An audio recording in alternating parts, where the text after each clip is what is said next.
É um prazer estar aqui com vocês. Eu sou o Janildo Barbosa, trabalho em Jocum desde 2002 e tenho trabalho diretamente com a área de treinamento, de missões, preparando alguns jovens para alcançar os povos não alcançados. E também trabalho junto a algumas escolas, dando aulas, e a minha função aqui hoje é estar falando sobre o Evangelho de João, e esse tem sido um evangelho que tem impactado a minha vida, né? Porque vai mostrar o quanto esse Jesus que nós seguimos, que nós servimos, ele está disposto a se apresentar como Filho de Deus, aquele que veio inteiramente entre nós para mostrar tudo aquilo que Deus, seu Pai, havia compartilhado ao seu coração.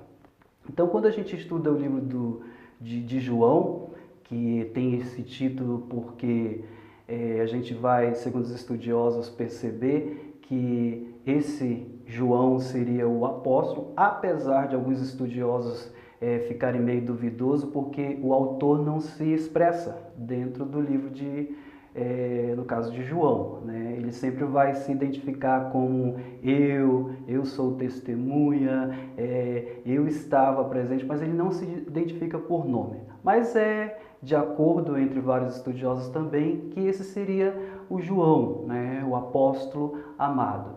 E a gente vai ver, por exemplo, dentro dos pais da igreja, por exemplo, Irineu, Leon, talvez 185 depois de Cristo, foi um dos discípulos de Policarpo. Esse também, né, Policarpo, que viveu entre 70 a 160, foi discípulo diretamente de João, né, no caso, o apóstolo. E ele vai declarar que realmente foi João, o apóstolo, quem escreveu este evangelho.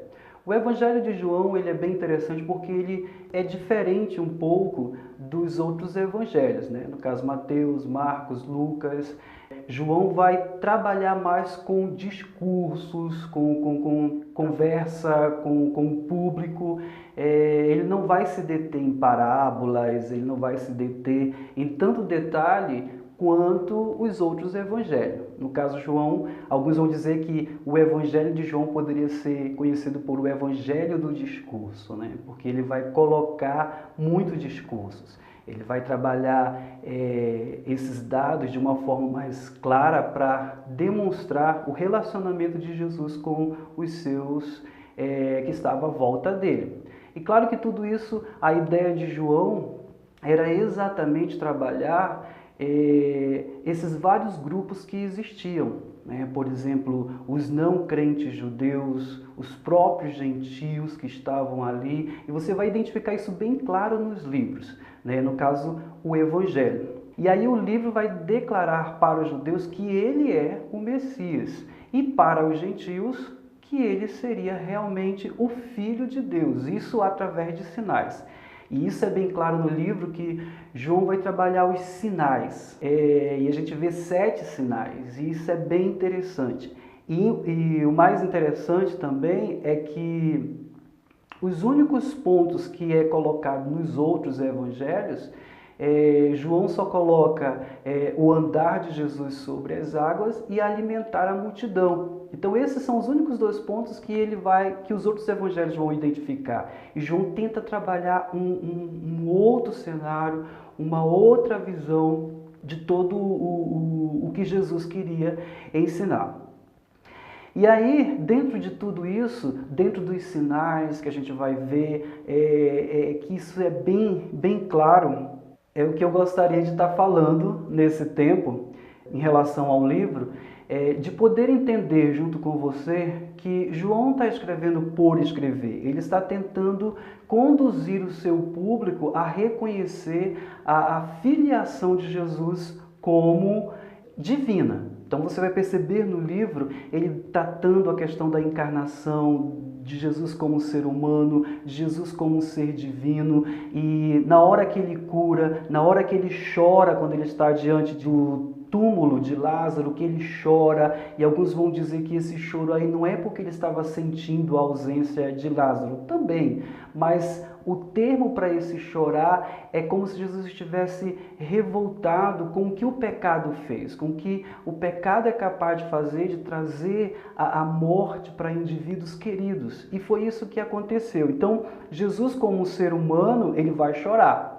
Mas, como divino, ele automaticamente vai dizer, olha, na sua oração ao Pai, Pai, eu sei que você me ouve. Então, ele joga isso para o Pai para dizer que ele tem um relacionamento a ponto de dizer, eu e o Pai somos um. E quando ele diz isso fere os pensamentos dos judeus, porque eles sabiam que ninguém poderia se igualar a Deus. E como Jesus agora está se pondo como Filho de Deus. E uma das coisas bem interessantes que Jesus deixa bem claro no livro de João é que Jesus vai trabalhar Êxodo 3. Quando lá em Êxodo 3 vai falar que Deus se revela ao povo do eu sou. E em João isso é bem interessante porque Jesus vai esticar um pouco essa ideia do eu sou, né? Eu sou a porta, eu sou o pão da vida, eu sou a água. E ele vai trabalhando esse eu sou de uma forma tão interessante que os judeus entendem e ao mesmo tempo eles recusam aceitar como um homem se diz ser Deus. Porque ele vai utilizar esse termo que é muito forte para a cultura judaica, o eu sou.